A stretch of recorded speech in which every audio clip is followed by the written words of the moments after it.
everyone and welcome back to some more Warhammer Underworlds for the channel, and today is the first showing of Skabbik's Plaguepack, the Skaven Clan Pestilence, I presume, faction most recently added ahead of the new box that they just revealed is coming in October, I think.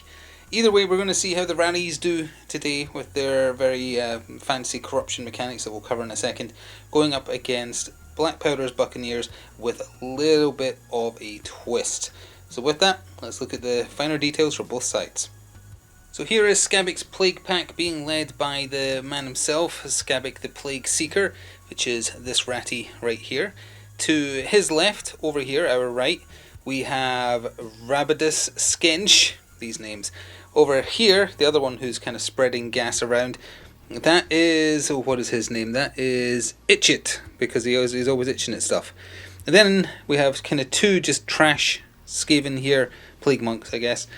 We have with the two knives Pox Licks, because he keeps on licking his wounds, and then over here with the stick and whatnot we have Ricket, and then they have a giant rat called Skritter.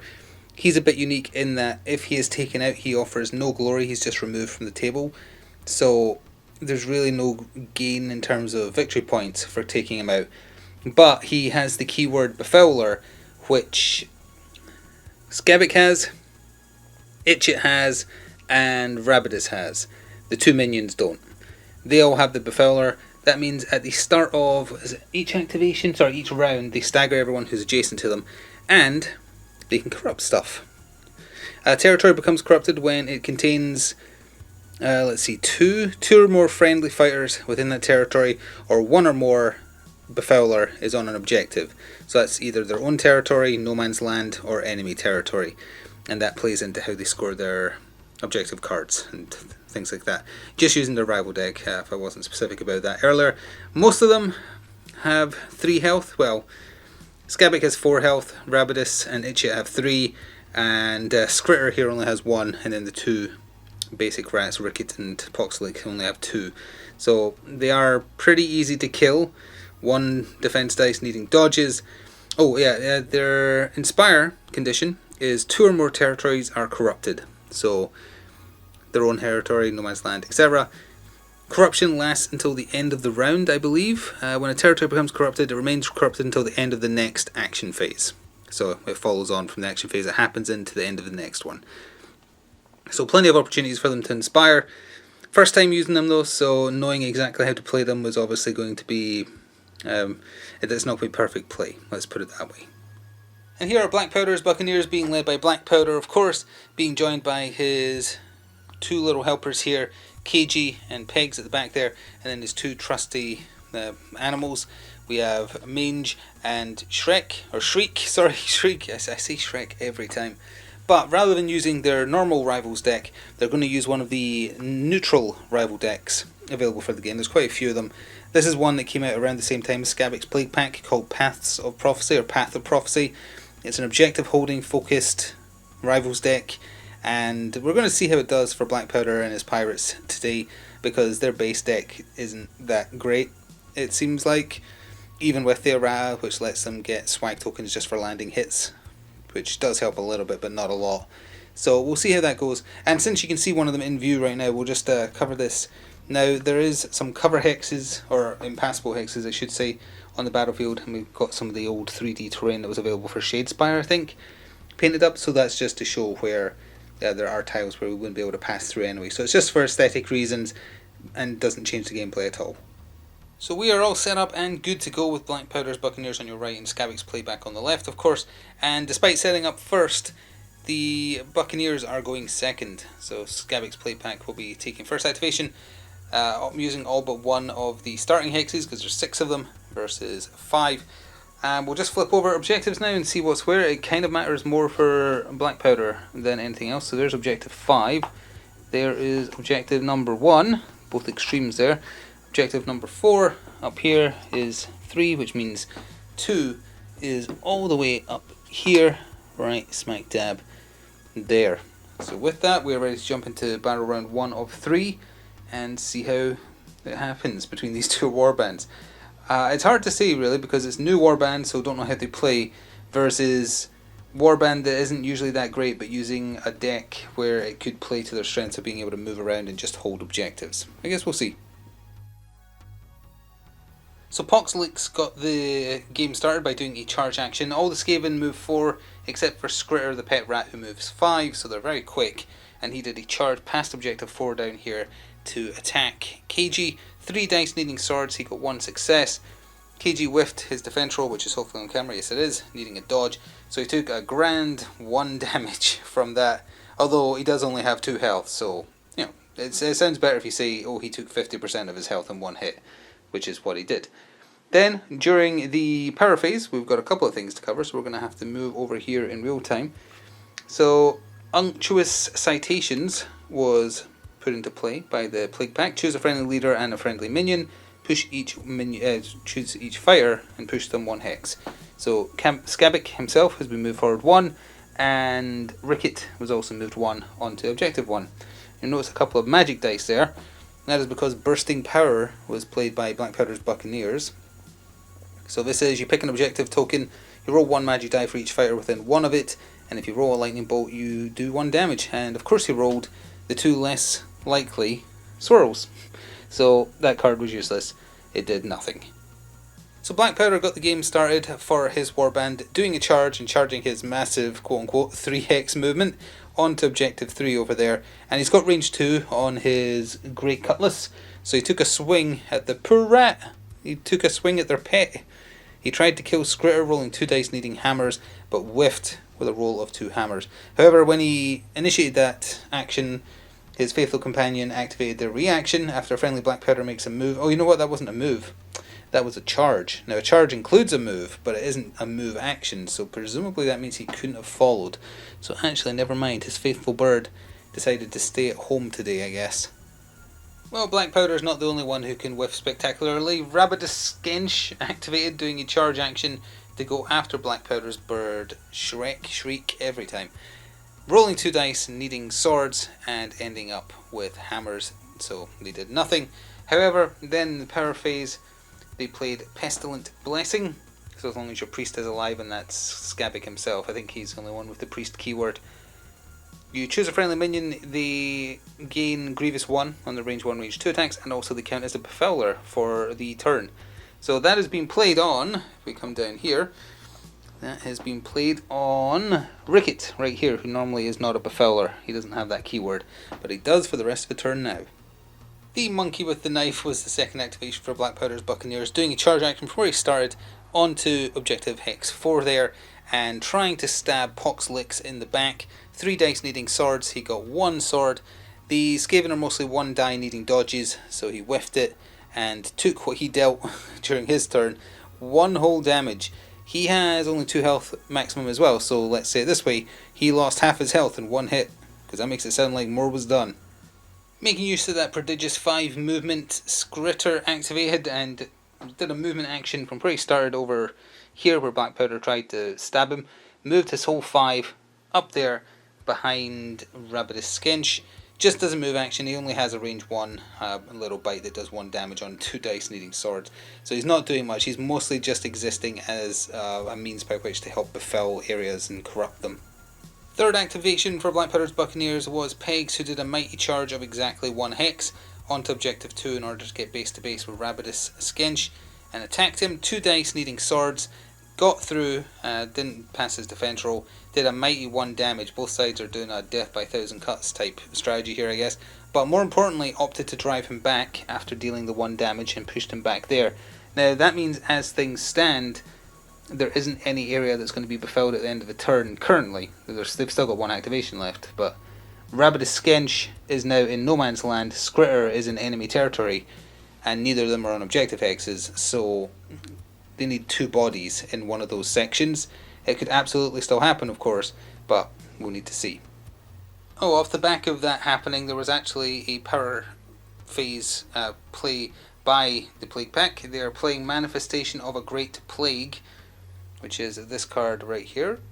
Choose a friendly priest, again that's only Skabbik, and roll 1 magic die. On the roll of a lightning bolt or a crit, the territory the chosen priest is in is corrupted by your warband. So that mitigates what just happened slightly, because he did actually roll a crit, so their home territory for the Skaven is corrupted.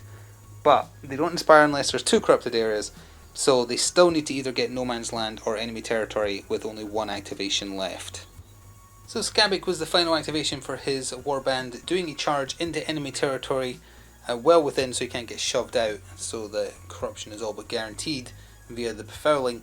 He has range 2 on his Warp Staff attack, 2 dice needing hammers for 2 damage with Grievous 1 as well, but he didn't get a crit. He did however get 1 success, and he went after poor KG, who only had 1 health left, and he whiffed his defense roll, so he actually took 2 damage, which would have killed him from full health, taking KG out of the fight and gaining Skabbik's Plaguepack their first glory.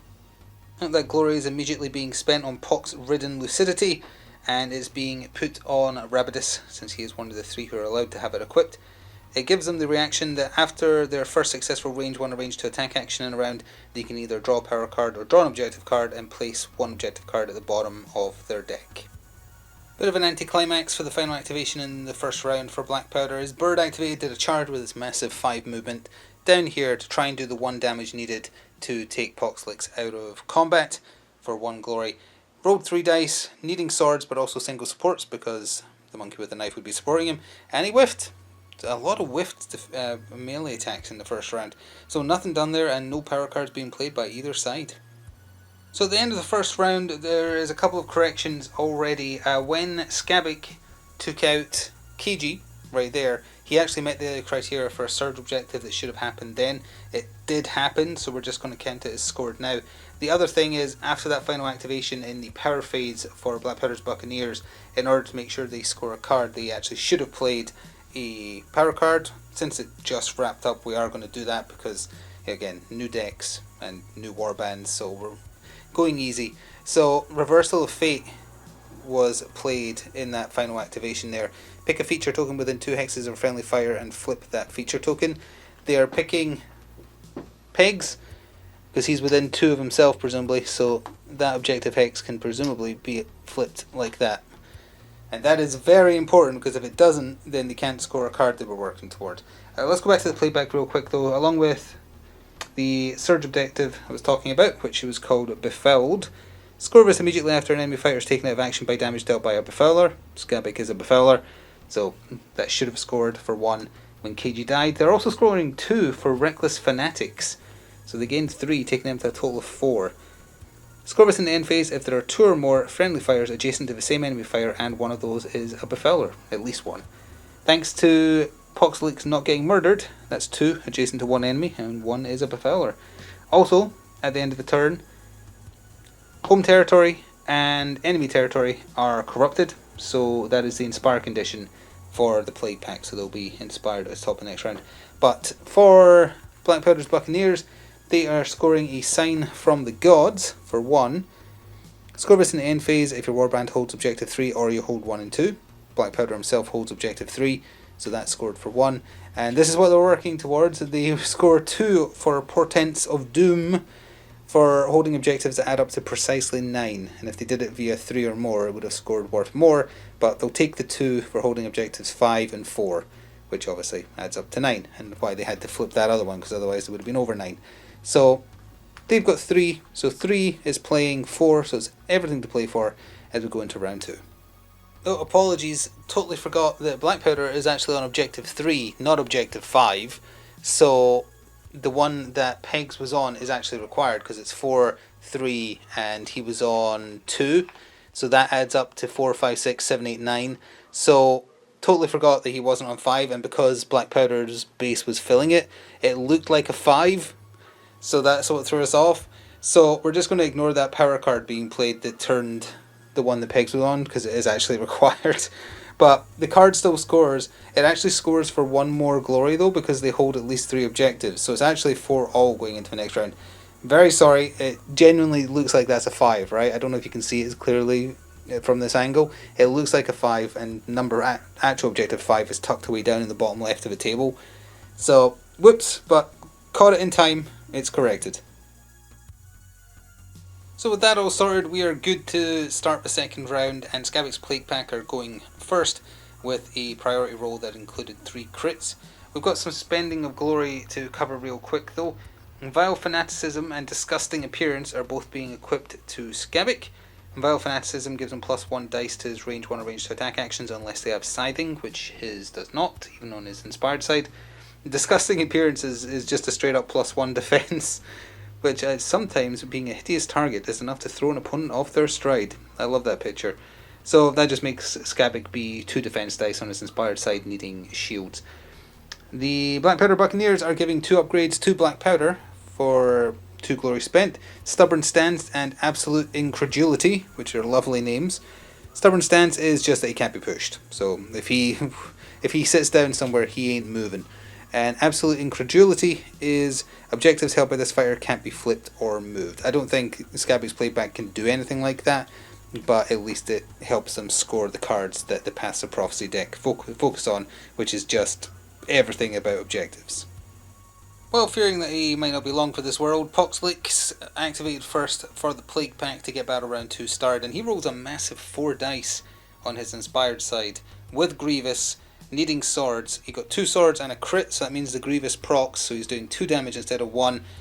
The bird got 1 successful defense roll, needed dodges, but and also he was supported by Skabbik, but he needed a crit to block against the crit. So thanks to that, having Grievous and doing 1 extra damage, it is enough that the bird is down for 1 glory to the Plaguepack, and that's 2 dead in total from Black Powder's Buccaneers. For every person they lose, it becomes harder to hold lots of objectives, and that makes their deck harder to work with. In the power phase, actually, Black Powder's Buccaneers are spending 1 glory to give the monkey Protected by the Unseen to try and keep him alive down there, I guess. +1 defense when this fighter is holding an objective with the value of 4, 5 or 6, and he is currently holding objective 4, so that would mean he's rolling 3 defense dice and needing dodges currently. In an effort to kill poor Skritter again, the first activation in round 2 for Black Powder's Buccaneers was Pegs, doing a charge action to move 1 whole hex, rolling 2 dice, needing swords, and managing to whiff entirely. That is 1 lucky 1 health 2 dodge dice rat. With the completion of that activation, Spreading Filth activates and scores for the Plaguepack. Scores immediately after an opponent's activation step if there are 1 or more friendly fighters in 2 or more territories. They have 2 in their home territory, they have 1 in no man's land, and they have 3 in enemy territory. Well, it's just whiffs all over the shop as Itchit activated and did a charge from back here, moving his 4 into no man's land to attack the monkey with a knife. 2 dice, needing swords, and he managed to roll support and a double support. It would have done 2 damage if it landed. I don't think he had any other special rules. Actually, he does. He has Book of Woe, but that's an action which does damage to anyone around him. Can't do it in the same turn he's done something else, obviously. But it is something he could potentially do next turn. Well, turnabout is fair play because after that activation ended, your lucky day scored for Black Powder's Buccaneers. Scores immediately after an opponent's activation step if the value of the objectives you hold add up to 7 precisely, e.g. 5 and 2. They hold 4 and 3. So there's 4 and there's 3. So that scores for 2, keeping them in this. In fact, I think it brings them back to a draw. That's 2, 4, 6, 2, 4, 6. Yeah, brings them back to a draw. Second activation of the second round for Black Powder's Buccaneers was Mange the Monkey with a Knife, and he did a runner from objective 4 now that it served its purpose, running his massive 4 hexes all the way down here to objective 5, just doing a move action. He's only got range 1 on his attacks, so he is hiding down there for objective card reasons. The third activation for the Plaguepack was Rabidus, who stayed exactly where he was and used his Plague Sensor, which is range 2. 2 dice, needing hammers for a massive 3 damage on his inspired side, and he rolled double crits. So unfortunately for poor Pegs, who was at full health, which is 2, he took 3 to the face and is out of there for 1 more glory. So not looking good with just the monkey and Black Powder himself left on the table for their warband. Well, a little annoyed at how things are proceeding, Black Powder activated and decided to crack out that Grunderbus with the 1 shot it has in it. Range 3, 3 dice, needing swords with 2 damage. He wanted to kill poor little Skritter and managed to roll 0 successes on the 3 dice. That is a disastrous result, and it denies, well, he was trying to deny an activation, trying to deny a Befouler, even though it wouldn't have given a glory, because Skritter doesn't give glory when he's killed. He just needed to land a hit. He doesn't want to move off the objective. So don't blame the deck for what's happening to Black Powder's Buccaneers right now. Their attack rolls have been appalling. For the Plaguepack's final activation of the second round, they opted to draw a power card. They are fine with where they're standing. They drew an upgrade that they are then spending 1 glory to equip to further upgrade Skabbik. They're giving him the Screaming Lunatic upgrade, which is just a fun name and a fun picture. +1 damage to this fighter's range 1 and range 2 attack actions while this fighter has 1 or more charge tokens or 1 or more wound counters. Hit hard, die fast. So that is giving Skabbik a lot of various benefits. Now he's getting +1 defense die, +1 damage if he does a charge, +1 dice if he's doing... what was the other upgrade he had? Oh, he just has +1 dice on his other attacks, yeah. So +1 damage, +1 dice, +1 defense. He is going to be difficult to take down. Although that said, 1 hit from... oh wait, no, Blackbeard would need to do 2 hits to take him out. Best he could do is 3 damage. And for the final activation of Black Powder's Buccaneers in this turn, again using the Paths of Prophecy Rivals deck, they opted to discard an objective card and draw a new one, and are doing nothing else with their turn, taking us to the end phase of the second round. And as far as Befouler's corrupting areas, No Man's Land is corrupted or stays corrupted by these two being here. That's Brabidus and Itchit, and enemy territory is corrupted still thanks to Skabbik and Skritter the Rat. So the friendly territory for the Plaguepack is no longer corrupted anymore. And at the true end of Battle Round 2, or Round 2 I guess I should say, both sides are scoring some end phase cards. We'll start with Black Powder's Buccaneers. They are scoring a Dire Omen, which I hope isn't serendipitous, for 1 glory for them. Hybrid scoring the end phase if your Warband holds objective 5. We don't need to worry about the OR condition for this one. The Monkey ran down there to hold objective 5, so that gives them their 7th glory. The Plaguepack though, they are scoring Corrupting the Land for 1. Score this in the end phase if No Man's Land and or enemy territory are corrupted. Yes it is. So that is 1 glory. And they're scoring 2 for Infected Corpse Pile, which is just lovely. The art is great. Score this in the end phase if you have 2 or more territories that are corrupted. Yes there are, as we just covered. And 2 or more enemy fighters are out of action. 3 of them are. So that's 2 more there, putting them a bit further out ahead now. That is 2, 4, 6, 8, 10 to the Plaguepack, playing 2, 4, 6, 7 for Black Powder's Buccaneers, and there is only 2 of them left standing. So we'll see what happens as we go into the final round. At the top of the third and final round, the Plaguepack retains first activation again. Their dice have been very much in their favour as opposed to Black Powder Buccaneers. We've got a couple of glory being spent by them as well. Noxious Vapours is being put on the boss just to further buff him up again. Oh, sorry, yeah, it has to be on a Befouler. Yes, he is a Befouler. Deal 1 damage to each enemy fighter adjacent to this fire at the end of the action phase, i.e. as you go into the end phase. Just in case anyone goes after him, it's very unlikely based on the current situation. And Glorious Sacrifice is being played, and it's being played on Ricket. When this fighter is taken out of action, if the territory they're in is not corrupted by your warband, it becomes corrupted. Otherwise, gain 1 glory point and then break this card. So he's over there. So he's the one most likely to die. Hence that upgrade being placed on him. For Black Powder's Buccaneers, they're giving Black Powder Unhallowed. Is that what's Unallowed Aura? No, it is Unhallowed. First reading was the better reading. Unhallowed Aura. While this fighter is holding an objective, that objective is considered to have a value of 6. At the start of the round, break this card. Reaction. Use this after the fighter's activation if you do break this card. So that's if you want to change the value. So for this turn, i.e. the final turn, Black Powder is counting as having a 6 objective, which may matter. Speaking of Ricket, it was him to get the round started, doing a move action off of objective 1, moving his 4 hexes down here amongst his fellow brethren. That does mean he's in a corrupted area, so if he was to die now, he would give 1 glory point thanks to that upgrade given to him, doing nothing else and playing no power cards. Black Powder was the first activation for his Buccaneers. He took out that giant cutlass again at range 2, taking a swing at Rabidus and rolling 2 dice, needing hammers, got 1, and needing a dodge on his 1 defense die.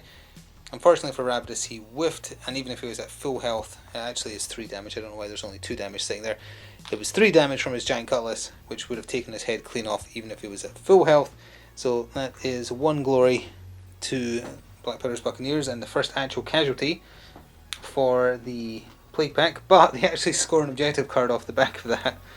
They score Useful distraction, the secondary criteria, or a surviving friendly minion was the target of an attack action, and Rabidus did have the minion keyword, so they broke even on that one. So Skabbik's Plaguepack is kind of just minding their own business now, as Skritter activated and did a move action to move on to objective 2. I think that was one whole hex he moved, and he's out of threat radius of Black Powder now as well, because with the assumption that Black Powder wants to stay on an objective to keep it counting as 6, although I guess he could move south, but there's no one in his threat radius if he wants to also stay on an objective that's within his movement range. So it might be a little bit of a dull final round as both sides just kind of candidly hold on to objectives in each other's territories, but that's what we've got to do to score cards. The monkey with the knife woke up today and chose violence, doing a charge action from objective 5 all the way back onto objective 4, which means his upgrade kicks in, so he's +1 defense, so that puts him at 3 defense, and he attacked into Idjit. Yes, that's Idjit, the one that hadn't moved and has the buff if he dies. Trying to land a hit on him did, but a crit means on the defense roll, that is, a crit on the defense roll means no damage, and even if he had done damage, without it being a crit, he wouldn't have been able to kill them. So he tried, he chose violence, but it didn't quite work out. Taking advantage of the now freed up objective number 5, Idjit activated and did a move action, moving his 4 hexes from where he was onto objective 5, and after that scoring, or immediately scoring, Scuttling Horde, regardless of being on the objective, that is. Score this immediately after your Warband's 3rd or successive move action in the same phase. They've done exactly 3, so that's 1 more glory to them, putting them at 2, 4, 6, 8, 10, 12, playing 2, 4, 6, 8. In an effort to open up more scoring opportunities, the second last activation of the game for Black Powder's Buccaneers was to discard an objective card and draw a new one, not doing anything else. Well, that does allow the Plaguepack to score Rabid Harbingers though. Score this immediately after an opponent's activation in which your Warband holds 2 or more objectives and 1 or more friendly Befoulers on an objective in your territory. Both are true actually. There's an objective held in the bottom left here, in the top right, and a Befouler is holding both. So that is 1 more glory. There is nothing else that the Plaguepack feels like they need to do to work towards scoring anything in the end phase, so they are just activating and unactivating in a show of force or hubris as their final action for the game. And to take us to the final end phase, once again Black Powder's Buccaneers discarded an objective card and drew another one in an effort to open up more scoring opportunities, and it was very, very close, but not quite. So let's go into the final end phase and see what else is scoring. So at the end of the game, technically after Black Powder's Buccaneers' final activation rather than when we went into the end phase, Blessed by Corruption should have scored for the Plaguepack. Score this immediately after an opponent's activation step if a friendly minion is on an objective in enemy territory. Skritter is, and he has the minion keyword, so that would have scored for 1. In the end phase, true though, they are holding scoring a leader's privilege. Score this in the end phase if 2 or more friendly minions are within 2 hexes of a friendly leader, and those minions are in no one's or enemy's territory. There's the boss, there's 2 minions right next to him, they're both in enemy territory. Giving them 1 more, taking their final score to 2, 4, 6, 8, 10, 12, 14, 15. For Black Powder's Buccaneers, they are scoring Written in the Skies. This score in the end phase if your Warband holds an objective with value 0 or 6, which is the part that's true because Black Powder had that upgrade that would then break if there was a round after this, bringing their final score to 2, 4, 6, 8, 9. So 9 played, what was that, 15, 16? So a fairly comfortable win for Skabbik's Plaguepack. I'm not sure Black Powder's Buccaneers are the best fit for the Bastard Prophecy Rivals deck. It came out at the same time as the Plaguepack with the kind of blurb from Games Workshop that this is meant for warbands like the Plaguepack, because you need lots of bodies to be running around and holding objectives as best they can. They're not much tougher than Black Powder's Buccaneers. They're like 2 and 3 health, 1 defense die needing dodges, that kind of thing. It does feel like Dice Luck was once again at play a little bit for Black Powder's Buccaneers. Skritter should have died 2 times over, which in turn would have hampered their ability to corrupt areas and score cards. So you've got to take out that little rat even though he gives no glory. But he got super lucky. He survived 2 hits that should have killed him if they'd landed better. At least 2, maybe even 3. But a fair fight. Black Powder did a little bit better than he usually does with his own Rivals deck, I think. But either way, I hope you enjoyed some more Warhammer Underworlds. I'm sure we'll see the Plaguepack again next time, whether they're using their own Rivals deck or they try out Path of Prophecy, however it goes. against some other group just to see how they do. I feel like if they lose enough people in round 1, they're really going to struggle for the rest of the game. But anyway, I hope you enjoyed. Please do remember to show your support, and if you want to go above and beyond to support the channel, consider becoming a channel member or pressing the thanks button. It helps out a lot. It's all reinvested in the channel and helps keep this possible. Enjoy the rest of your day, and we'll see you next time. It's time for now.